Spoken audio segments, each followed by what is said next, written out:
સાવરકુંડલાના પૂર્વ ધારાસભ્યએ મુખ્યમંત્રીને પત્ર લખ્યો છે। સાવરકુંડલાના પૂર્વ ધારાસભ્ય પ્રતાપ દુધાતે કૃષિ રાહત પેકેજને લઈને પત્ર લખવામાં આવ્યો છે। અમરેલી જિલ્લાના ખેડૂતોને રાહત પેકેજ કેમ નથી મળ્યાના સવાલ ઉઠાવી રહ્યા છે।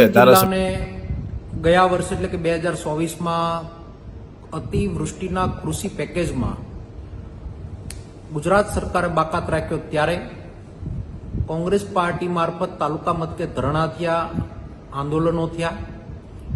ત્યારે કૃષિ મંત્રી મારફત અને મુખ્યમંત્રી મારફત હૈયા ધરપત આપી હતી અને અમરેલી જિલ્લાના રાજકીય આગેવાનો મારફત એક પત્ર વાયરલ કર્યો હતો કે અમરેલી જિલ્લાને બીજા પેકેજમાં સહાય આપવામાં આવશે। ત્યારે ફરી વખત ખેડૂતોને આવનાર વર્ષના પાકના વાવેતરની તૈયારીઓ ચાલી રહી છે, ખેડૂતો દેવામાં ડૂબી ગયા છે। તો એ પેકેજની રાહ જોઈને બેઠું છે અમરેલી જિલ્લાના ખેડૂતો। તો મુખ્યમંત્રી શ્રી આપનું પેકેજ ક્યાં પહોંચ્યું છે એ અમારા જિલ્લાના ખેડૂતો જાણવા માંગે છે। આ પત્ર મારફત આપને એટલી જ વિનંતી કરીએ છીએ કે લોકોને ગુમરાહ કરવાનું બંધ કરો, હકીકત જે હોય એ જિલ્લાના ખેડૂતોને આપ જણાવો। જો ન આપવાના હો તો ના પાડો, તો આગલી કાર્યવાહી ખેડૂતોને કામ કરવાની સમજ પડે। આ રીતના ખેડૂતોને ગુમરાહ કરી ખેડૂતોની વિરોધની સરકારની માનસિકતા તમારી સતી થઈ રહી છે।